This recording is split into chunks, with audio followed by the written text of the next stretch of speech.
The police lights cut through the humid Bangkok night like knives through silk, red and blue strobing against the pale concrete of the apartment building on Swalat Freo 71.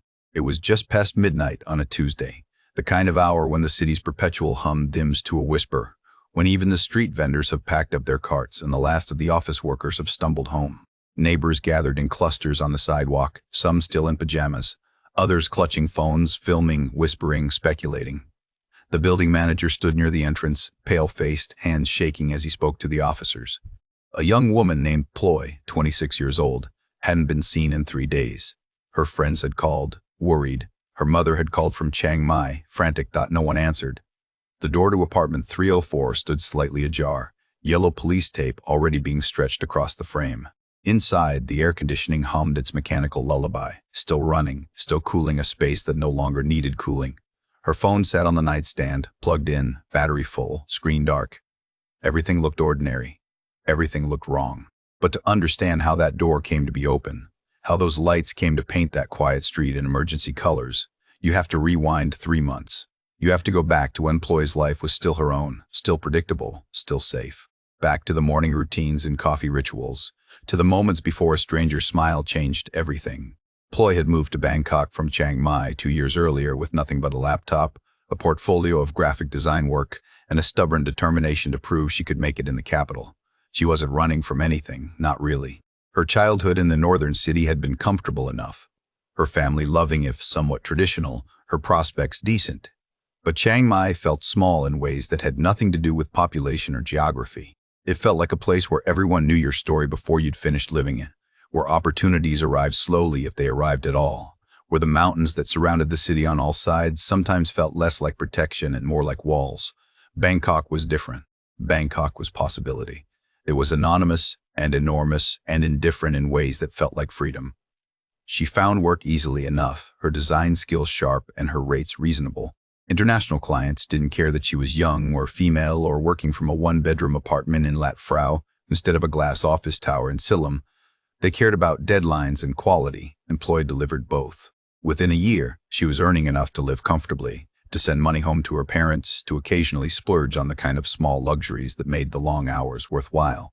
A good meal at a riverside restaurant, a weekend trip to the beach, new software subscriptions that made her work easier. Her apartment was modest, but it was hers, and that mattered more than she could articulate to people who'd never had to fight for their own space. It was on the 3rd floor of a 5-storied building, tucked into a neighborhood that hadn't yet been discovered by the expat crowd or the condo developers. The rent was affordable. The neighbors were quiet. She had a small balcony where she'd started a container garden. Nothing elaborate, just basil and chilies, and a stubborn tomato plant that refused to produce fruit but wouldn't die either. Some mornings she'd stand out there with her coffee, watching the city wake up, the motorbikes buzzing past like mechanical insects, the smell of grilled pork and sticky rice drifting up from the street vendor who set up on the corner every morning at 6. Her routine was simple and satisfying. She'd wake around 7, make coffee, work until noon while the apartment was still cool and her mind was sharp. Lunch was usually something quick from the food court at the mall 3 blocks away, or delivery if she was on a deadline. Afternoons blurred into evenings, the light changing from harsh white to soft gold to the artificial glow of her monitor as she refined logos and layouts and branding packages for clients in Singapore and Australia and sometimes California. Every Sunday, without fail, she'd video call her mother, who would ask about her health and her finances and whether she'd met anyone nice. The questions always delivered in the same gentle but persistent tone that mothers everywhere seem to master. She had 2 close friends in Bangkok, Mint and Beam, both women she'd met through a design networking event in her first months in the city. They weren't the kind of friends you made easily, the kind who saw past the professional polish to the uncertainty underneath, who'd helped her move furniture and held her hair back when she'd gotten food poisoning from bad street curry and listened without judgment when she'd ugly cried over her ex-boyfriend at 2 in the morning. Friday nights usually meant dinner and drinks, nothing fancy, just the 3 of them unwinding after long weeks, trading horror stories about difficult clients and impossible deadlines and the general absurdity of trying to build careers in a city that seemed designed to exhaust you. The ex-boyfriend was named Crit, and the breakup had happened a year ago, sudden and brutal in the way these things often are, when one person has already made up their mind and the other is still hoping for reconciliation. He'd been a photographer, talented but restless, the kind of person who confused instability with creativity, who was always chasing the next project, the next opportunity, the next thing that might finally make him feel successful. They'd been together for 18 months. She'd loved him, or thought she had, or maybe just loved the idea of being with someone who seemed so sure of himself even when he had no reason to be. When he'd ended it, he'd used words like different paths, and timing, and need to focus on myself. The vocabulary of breakups that mean nothing and everything at once. Ploy had spent the first month after devastated, the second month angry, and the third month slowly realizing that she was actually relieved. The relationship had required more emotional labor than she'd admitted to herself, more accommodation, more shrinking of her own needs to make space for his chaos. But a year is a long time. The acute pain had faded to a dull memory, and lately she'd felt something she hadn't expected: readiness. Not desperate readiness, not the frantic need to fill a void, but a quiet curiosity about whether there might be someone out there who could match her pace, her ambitions, her growing sense of who she was becoming. Mint and Beam had been encouraging her to try dating apps, their encouragement equal parts genuine concern for her happiness and entertainment at watching her navigate the bizarre landscape of online romance. So one evening in late March, after 2 glasses of wine and with both friends cheering her on via group chat, Ploy downloaded one of the popular Thai dating apps and spent an hour constructing a profile that felt honest without being too vulnerable, attractive without being desperate. The first week was mostly noise. Messages from men whose opening lines ranged from boring to inappropriate, whose photos looked nothing like reality, whose idea of conversation seemed limited to variations of "what are you doing?" and "you're beautiful," and "let's meet tonight." She was about to delete the app when a new match appeared. His name was Sakchai. His profile was sparse, almost minimalist, which stood out in a sea of oversharing. 3 photos. One of him in a well-fitted navy suit standing in front of what looked like a Singapore hotel, another casual shot in a coffee shop, and a third on a rooftop bar at sunset. He appeared to be in his early 30s, handsome in an understated way, hair neatly styled, smile confident but not cocky. His bio was brief: international business consulting, Bangkok and Singapore, looking to settle down after too many years traveling.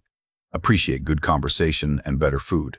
His first message arrived late on a Thursday night. Your design work looks incredible. The branding portfolio on your profile especially. Do you mostly work with startups or established companies? It was such a relief from the usual opening salvos that Ploy found herself smiling. They talked for 2 hours that night, the conversation flowing easily from work to travel to the small frustrations and joys of Bangkok life. Sakchai mentioned he'd just returned from a 3-week stint in Singapore, handling a consulting contract for a tech firm looking to expand into Southeast Asian markets. He talked about the exhaustion of hotel living, of always being in transit, of wanting to find something stable for the first time in his adult life. Over the next 2 weeks, they messaged daily. He had a way of asking questions that felt genuinely curious rather than performative.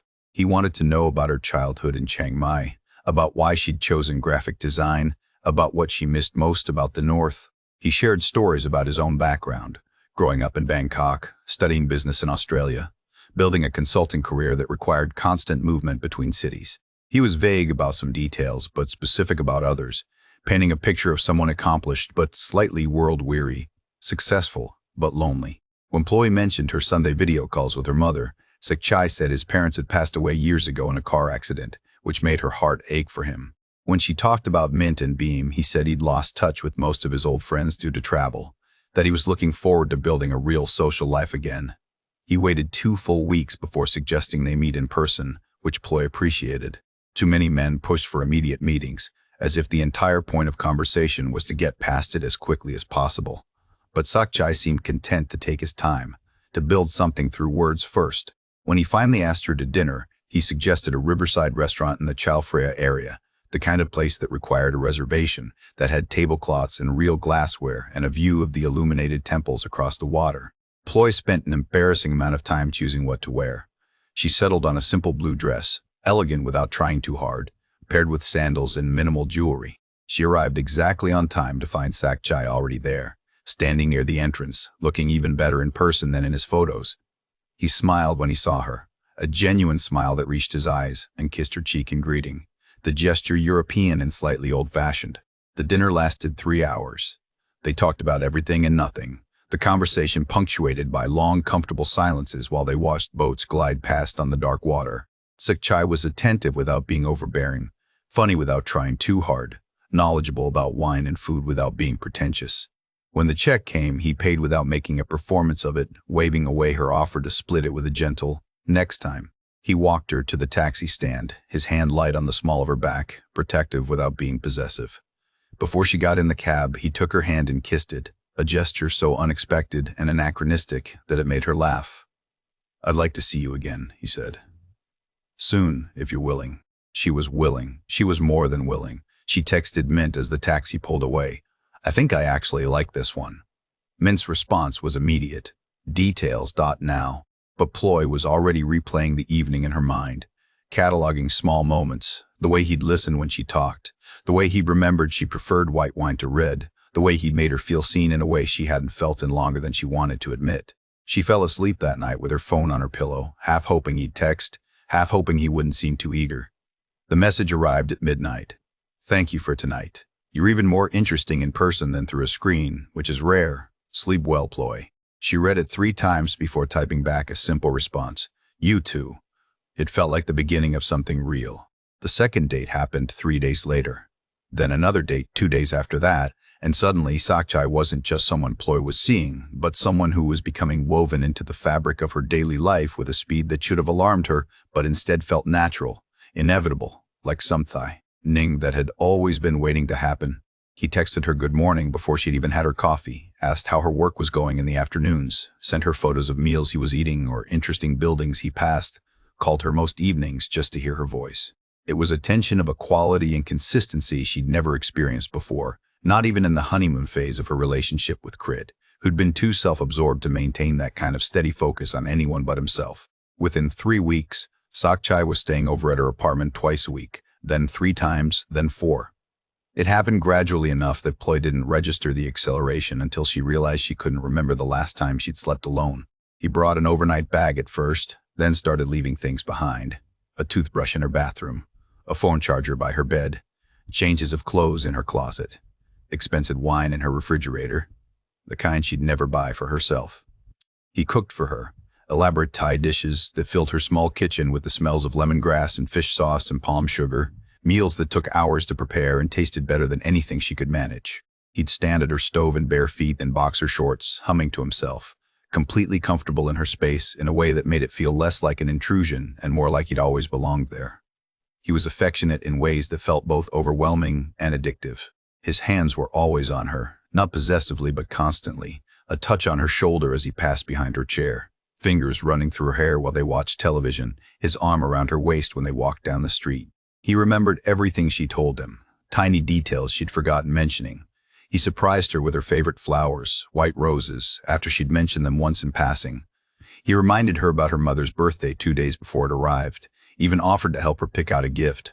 When she had a major deadline for a client in Melbourne, he brought her dinner at 10 at night and massaged her shoulders while she worked, never complaining about being ignored, just present and supportive, in a way that made her feel guilty for ever doubting that someone could be this considerate. But there were inconsistencies, small cracks in the perfect facade that Ploy noticed and then immediately rationalized away.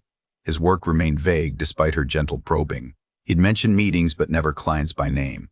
He'd take calls and step onto her balcony, speaking in low tones she couldn't quite hear.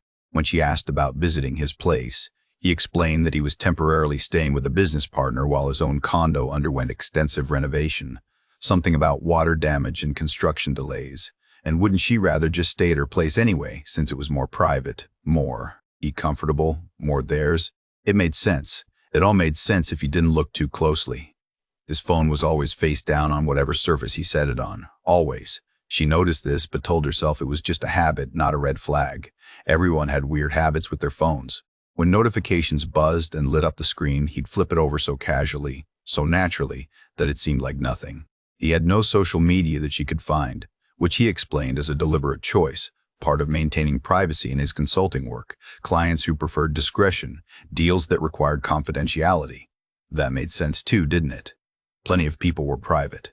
Plenty of successful people kept low digital profiles. 6 weeks into their relationship, Ploy introduced Sakchai to Mint and Beam over dinner at a Japanese restaurant in Thonglor. She'd been excited, maybe too excited, wanting her friends to see what she saw, to validate the happiness she felt. Sakchai was charming as always, asked Mint about her work in marketing, complimented Beam's taste in wine, told funny stories about business travel mishaps that had everyone laughing. But Ploy caught something in Mint's expression during dessert, a tightness around her eyes, a forced quality to her smile. After Sakchai excused himself to take a call outside, Mint leaned across the table, voice low and urgent. "He's almost too perfect, don't you think?" Ploy felt herself bristle immediately, defensively. "What's that supposed to mean? I mean, what do you actually know about him? His work is vague. He has no social media. You've never been to his place. His whole life story is just things he tells you." Beam nodded slowly, reluctant to pile on but clearly sharing Mint's concerns. "We just want you to be careful. You're moving really fast with someone who's essentially still a stranger." Ploy heard herself using the same argument she'd been using internally to quiet her own doubts. He was private because of his work. He stayed at her place because it was more convenient. He was perfect because he was actually a good person, not because he was performing, and maybe they were just jealous or overprotective or unable to be happy for her.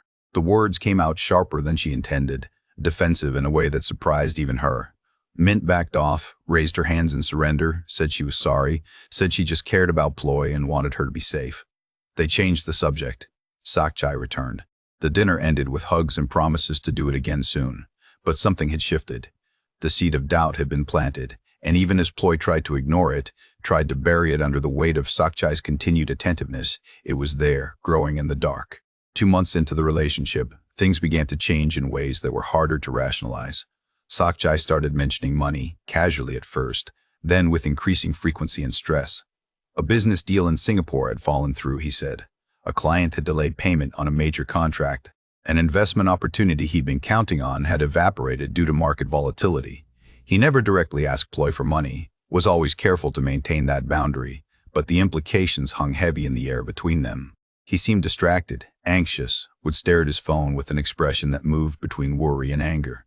When she asked if there was anything she could do to help, he'd shake his head, force a smile, say he just needed time for things to sort themselves out. Then one evening in late May, he asked if he could move in temporarily. Just until his condo renovation was complete, he said. Maybe a month, 2 at most.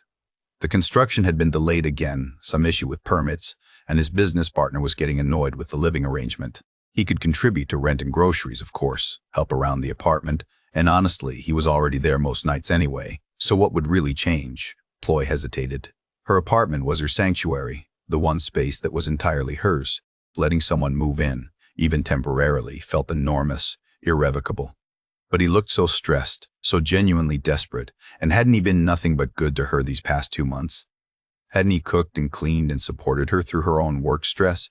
Didn't relationships require compromise? Require taking leaps of faith? She said yes. She regretted it within a week. Sakchai moved his things in over a weekend, more belongings than she'd expected for someone who was supposedly staying temporarily. Boxes of clothes, a desktop computer, stacks of papers and files related to his mysterious consulting work. Suddenly her closet was half his, her bathroom counter crowded with his toiletries, her small apartment feeling smaller with his presence filling every corner. Mail started arriving addressed to him at her address, official-looking envelopes from banks and government offices. When she asked about it, he said he'd updated his address temporarily for important documents, standard procedure during a move. The phone calls became more frequent and more secretive.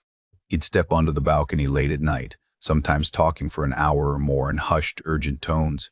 Once Ploy pressed her ear to the glass door and caught fragments, words that made no sense in the context of business consulting.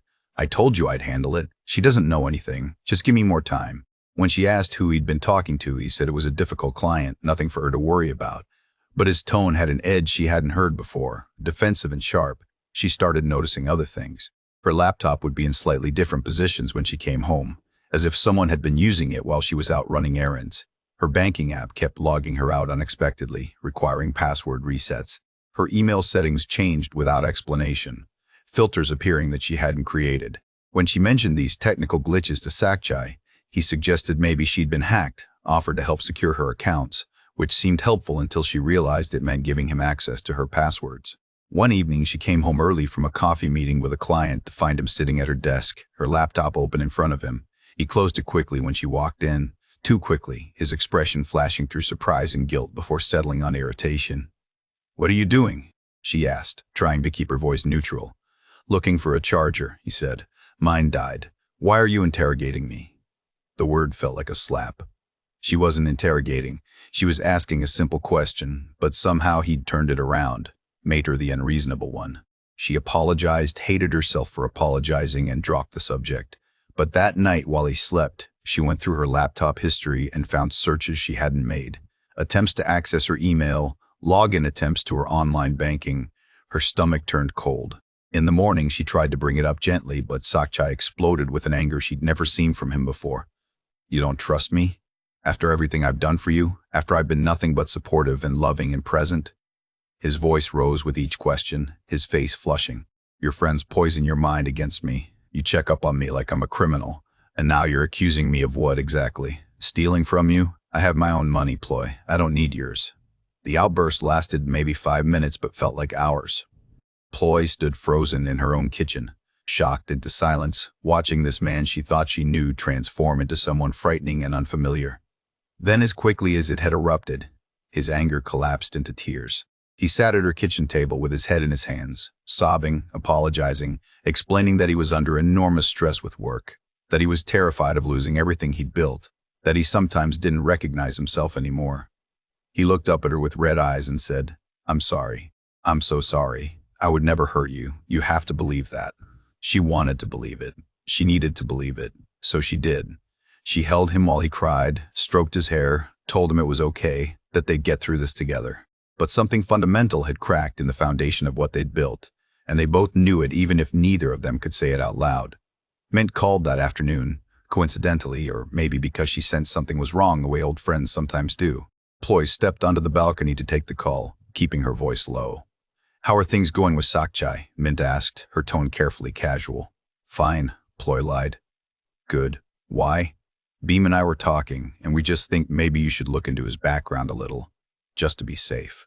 Run his name through Google. Check if he has any professional profiles, anything like that." Ploy felt her defenses rise again, but this time with less conviction. "That feels invasive." "So was moving into your apartment after 2 months," Mint said gently. "Look, I'm not trying to ruin anything. I just want you to know who you're living with." After they hung up, Ploy sat on her balcony for a long time, watching the traffic below, feeling the weight of what she'd been avoiding settle onto her shoulders. Finally, she opened her phone and typed Sakchai's full name into Google. Nothing. She tried variations, added Bangkok, added business consultant, added Singapore.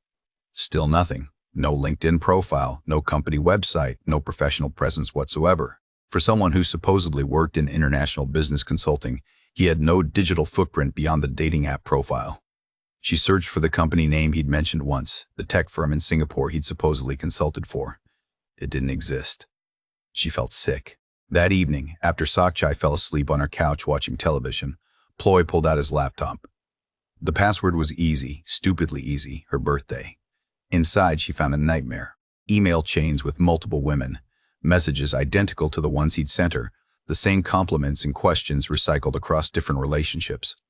Photos of other apartments, other beds, other lives he'd inserted himself into. Copies of identification cards and banking information for at least 6 different women. Transaction records showing money transferred in and out of various accounts. News articles bookmarked about romance scams across Southeast Asia. About a man wanted for fraud in Malaysia and Singapore. About victims who'd lost their life savings or worse. Her hands shook so badly she could barely control the trackpad. She wanted to scream. She wanted to vomit. She wanted to wake him up and demand answers, but some survival instinct kept her silent. She quietly closed the laptop, set it exactly where she'd found it, and walked to her bedroom. She texted Mint, "You were right. I need help. Come over tomorrow morning after he leaves for his fake meeting." Then she lay in her bed, staring at the ceiling, listening to Sakchai snore peacefully in the next room, and wondered how she was going to survive until morning. Sakchai left the apartment at 8 the next morning, kissing Ploy goodbye at the door, telling her he had meetings all day, that he'd be back for dinner, that he loved her. The words that had once made her heart flutter now made her skin crawl. She smiled and said she loved him too, the lie tasting like metal in her mouth, and watched through the peephole as he walked down the hallway toward the elevator. Only when she heard the elevator doors close did she finally exhale, her entire body shaking with relief and terror. Mint arrived 20 minutes later with Beam in tow, both of them scanning Ploy's face with the kind of concern that made her want to cry. She held it together long enough to show them what she'd found on Sakchai's laptop. watching their expressions shift from worry to horror as they scrolled through the emails, the documents, the evidence of systematic deceptions spanning months and multiple victims. Bean pulled up one of the bookmarked news articles on her phone, reading aloud about a man matching Sakchai's description wanted in connection with fraud operations across Thailand, Malaysia, and Singapore. The name in the article wasn't Sakchai, it was Narong. Or maybe that wasn't his real name either. Maybe nothing about him had ever been real. "We need to go to the police," Mint said, her voice steady, despite the fear in her eyes. "Right now. Before he comes back." Ploy nodded, already moving toward her bedroom to grab her bag and phone. Her mind was racing with logistics and terror, wondering what you even said to police in a situation like this, whether they believe her, whether there was enough evidence, whether Sakchai would somehow know and come back early. She was shoving her wallet into her bag when she heard it, the sound of a key in the door. Her key, the one she'd given him 6 weeks ago when he'd moved in. The door opened. Sakchai stood in the doorway, his expression unreadable, his eyes moving from Ploy to Mint to Beam and then to his laptop, still open on the coffee table, still displaying his emails. Time seemed to compress and expand simultaneously. Everything happened slowly and too fast. He closed the door behind him with deliberate calm, locked it, pocketed the key. When he spoke, his voice was different, flatter, stripped of all the warmth and charm she'd fallen for. "You shouldn't have looked." Mint moved first, grabbing her phone, backing toward the balcony. "We're calling the police." "No," Sakchai said, still calm, still terrible in his calmness. "You're not. What happened next would be reconstructed later from witness testimony, from forensic evidence, from the fragmented memories of people who survived trauma and those who didn't."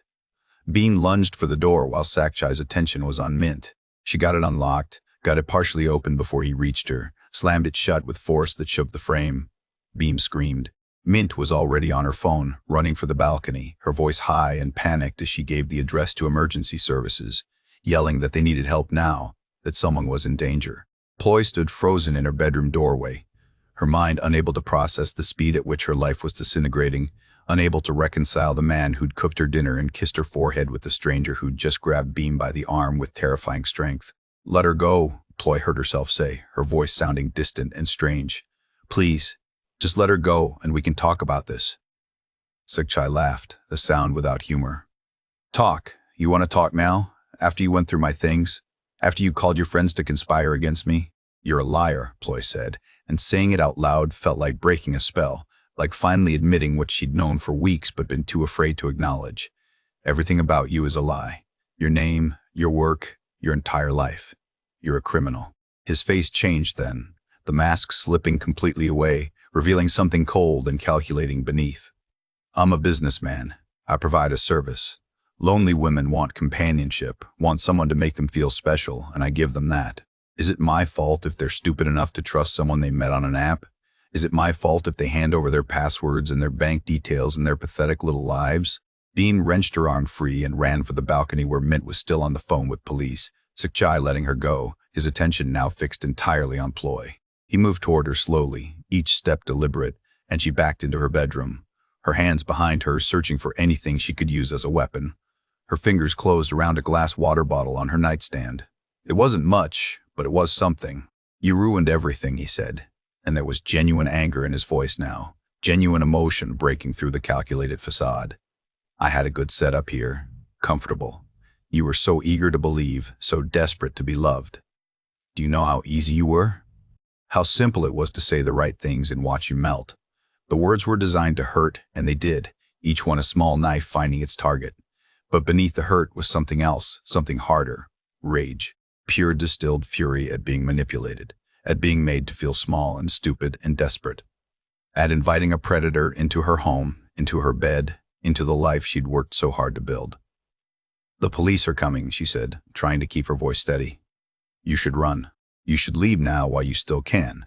I'm not going anywhere until I get what I came for. There's no money here. I don't have anything worth taking." He smiled, cold and sharp. "You have information. You have copies of documents I need. You have evidence on that laptop that could put me away for years. You think I'm just going to walk away and let you destroy me?" He moved fast, faster than she expected, closing the distance between them in 2 strides. Ploy swung the water bottle with all her strength, connected with his shoulder, heard him grunt in pain. But it wasn't enough. His hand closed around her wrist, twisting until she dropped the bottle, And then his other hand was on her throat, not squeezing yet, but pressing, a promise of what he could do. She couldn't breathe, couldn't think, could only claw at his hand with her free fingers, her vision starting to blur at the edges. She heard Mint screaming from the other room, heard Beam's voice high and panicked, heard footsteps pounding up the stairwell outside her apartment. The hand on her throat loosened slightly, and Sakchai's head turned toward the door, calculating, deciding. In that moment of distraction, Ploy brought her knee up as hard as she could, connected with his groin, felt his grip release completely as he doubled over. She ran, through her bedroom door, past the coffee table where his laptop still sat open, toward the apartment door that Mint was already unlocking, yanking open. Police were in the hallway, 3 of them, hands on their weapons, voices sharp and commanding. Everything after that happened in fragments, disconnected moments that Ploy would spend years trying to piece back together into a coherent narrative. Sakchai trying to run toward the balcony. Officers tackling him to the floor of her living room. Handcuffs. Miranda Wright's red and tie. Mint's arms around her, holding her up because her legs had stopped working. Beam crying. More police arriving.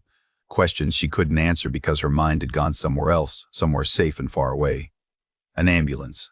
Paramedics examining the bruises already forming on her throat. Someone draping a blanket around her shoulders, even though it was May and the apartment was still running the air conditioning. They took Sakchai away first. His face blank now, no anger or charm or any emotion at all, just emptiness. One of the officers stayed behind to take statements. A woman in her 40s with kind eyes who sat across from Ploy in the same spot where Sakchai had sat so many times and asked gentle questions about when they'd met, how long he'd been living there, what she'd discovered on his laptop. Ploy answered mechanically, her voice flat and distant. The officer explained that they'd been looking for this man for 8 months, that he was wanted in connection with fraud operations across 3 countries, that there were at least a dozen known victims, possibly more, who hadn't come forward out of shame or fear. "You're not the first," the officer said quietly. "And the ones who came before you, they weren't foolish, they weren't weak, they were human. This is what he does. This is his profession." The investigation that followed would reveal the full scope of Sakchai or Narang or whatever his real name was. He'd been running romance scams for at least 5 years, moving between countries when local police got too close, changing identities as easily as changing clothes. His apartment in Singapore didn't exist. His condo renovation was fiction. His dead parents were alive and living in Nakhon Ratchasima, estranged from a son they barely recognized. The business consulting was cover for systematic theft, identity fraud, and in at least 2 cases, blackmail. He'd stolen over 6 million baht across all his victims, ruined credit scores and emptied savings accounts, and destroyed the ability to trust that his victims would spend years trying to rebuild. Ploy was lucky, the police told her, though the word felt obscene given the circumstances. She'd discovered the truth before he'd gained access to her banking information, before he'd stolen anything more valuable than her sense of security and her faith in her own judgment. Other women hadn't been so fortunate. One woman in Kuala Lumpur had lost her entire inheritance. Another in Singapore had been left with debt that would take years to repay. A third had attempted suicide after discovering the man she'd planned to marry was running the same scam on 4 other women simultaneously. The trial happened faster than expected, the evidence overwhelming. Sakchai's defense attorney recommending he plead guilty to reduce charges rather than face the full weight of testimony from 13 victims across 3 countries. He was sentenced to 12 years in Thai prison. Ploy attended the sentencing, sitting in the back of the courtroom, watching this man who'd shared her bed and cooked in her kitchen and known the sound of her laughter. Watching him show no remorse, no emotion, nothing but the same calculated emptiness she'd seen in her apartment that terrible morn. When the judge asked if he had anything to say, he declined. He had nothing to offer, no apology, no explanation, no acknowledgement of the lives he'd damaged. Ploy moved out of her apartment 3 weeks after his arrest. She couldn't stay there, couldn't sleep in the bed they'd shared, couldn't walk past the kitchen without seeing him at her stove, couldn't exist in a space he'd contaminated with his presence. Mint and Beam helped her pack, neither of them mentioning how many of Sakchai's belongings were still mixed in with hers, how thoroughly he'd embedded himself in her life. She found his toothbrush in her bathroom and threw it in the trash, with such force it cracked against the bottom of the bin. She found his clothes in her closet and bagged them for donation, unable to touch them without gloves. She found his half-empty bottle of expensive wine in her refrigerator and poured it down the sink, watching the dark liquid spiral away. Her mother came down from Chiang Mai to stay with her for 2 weeks, asking no questions, just being present in the way only mothers can. cooking familiar foods and sleeping in the same room and quietly absorbing some of the grief and shame and rage that Ploy couldn't articulate. On the Sunday video call that had once been routine, Ploy's mother asked the question that would haunt them both. How could we not have known? How could there have been no signs? The answer was simple and terrible. There had been signs, small inconsistencies, vague explanations, the lack of digital footprint, the too perfect attention, the rapid escalation. But signs only matter if you're looking for them, and who looks for signs of danger in someone who makes you feel safe? Who questions the story of someone who seems to care so deeply? Sakchai had been a professional. This wasn't opportunistic crime. It was calculated, systematic, perfected over years of practice. He knew which questions to deflect and which to answer. He knew how to build trust and dependence. He knew how to isolate victims from friends and family without ever explicitly forbidding contact. He knew how to make women feel like they were choosing him freely, when really he'd been orchestrating every step. The story made national news. Another cautionary tale about the dangers of online dating, about the particular vulnerabilities of the digital age where verifying identity is harder than it should be, where romance and danger can wear the same face. Young women across Bangkok started running background checks on their matches. Dating app companies implemented new verification systems. Support groups formed for victims of romance scams, safe spaces where people could share their stories without judgment, without the shame that comes from admitting you were fooled, that you trusted someone you shouldn't have. Ploy eventually went back to work, though her apartment stayed empty for 3 months before she could bring herself to spend a night there. Even then, she changed the locks, installed a security camera, kept a baseball bat by her bed. She stopped dating entirely. The thought of swiping through profiles, of building trust through text messages, of inviting someone into her space again made her physically ill. Mint and Beam never said "I told you so," never made her feel stupid for not listening earlier, just stayed close and patient while Ploy slowly remembered how to exist in a world that no longer felt safe. A year later, Ploy would stand on her small balcony, the one where she'd grown basil and chilies and a stubborn tomato plant, and think about how danger doesn't always announce itself with obvious warnings. Sometimes it arrives with flowers and kind words and patient courtship. Sometimes it cooks you dinner and remembers your mother's birthday and makes you feel like the most interesting person in the world. Sometimes it waits to be invited in because doors opened freely are so much easier than doors that have to be broken down. She'd wanted what everyone wants, what humans have always wanted since the beginning of time: to be seen, to be known, to be loved. She'd thought Sakchai offered those things, but what he'd offered was only the performance of them, the illusion carefully constructed to exploit the very human need for connection. The real tragedy wasn't that she'd been deceived. The real tragedy was that somewhere in his systematic manipulation, she glimpsed what real intimacy might feel like, and now that glimpse was contaminated, twisted, impossible to trust. The tomato plant finally died that winter. Ploy didn't replace it. Instead, she filled the planters with hardy succulents, plants that required minimal care, that thrived on neglect, that couldn't be killed by forgetting to water them or by the absence of sustained attention. They weren't as satisfying as growing food, but they were safer. They asked for less. They couldn't disappoint you by failing to produce fruit or betray you by withering when you needed them most.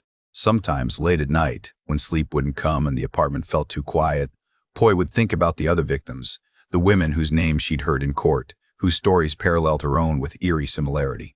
She wondered if they also lay awake, replaying conversations, looking for the moment they should have known, searching for the sign they'd missed.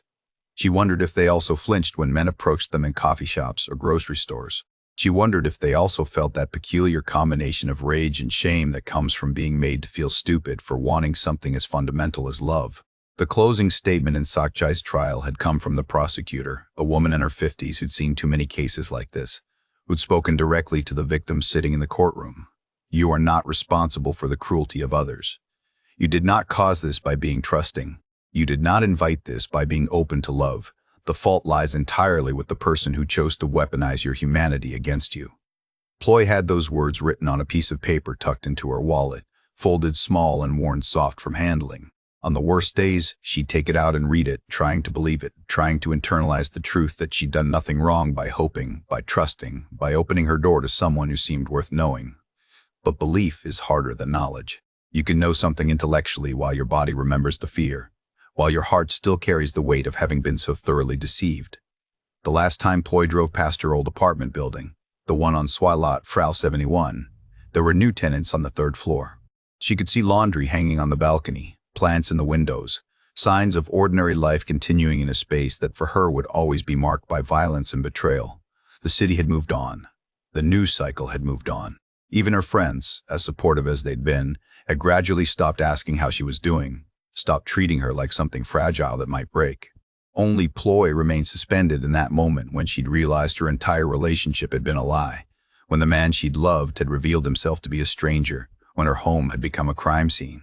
Time was supposed to heal. Distance was supposed to help, but some violations are too profound, too intimate, too deeply woven into your sense of self to ever fully recover from. You don't heal, you just learn to carry it. You learn to build a life around the wound, to function despite it, to find small ways to trust again even though trust now feels like the most dangerous thing in the world. The police lights had long since stopped flashing on that quiet street. The yellow tape had been removed.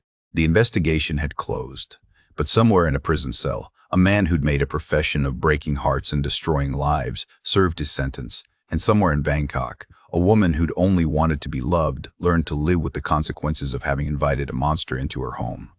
And between those two realities lay the vast, uncomfortable truth that in the age of swipes and profiles and carefully curated online identities, anyone could be anyone, danger could wear any face, and the most sophisticated predators no longer needed to break down doors because we opened them willingly. Why, hopefully, trustingly, never knowing what we're really letting in until it's far too late to close them again.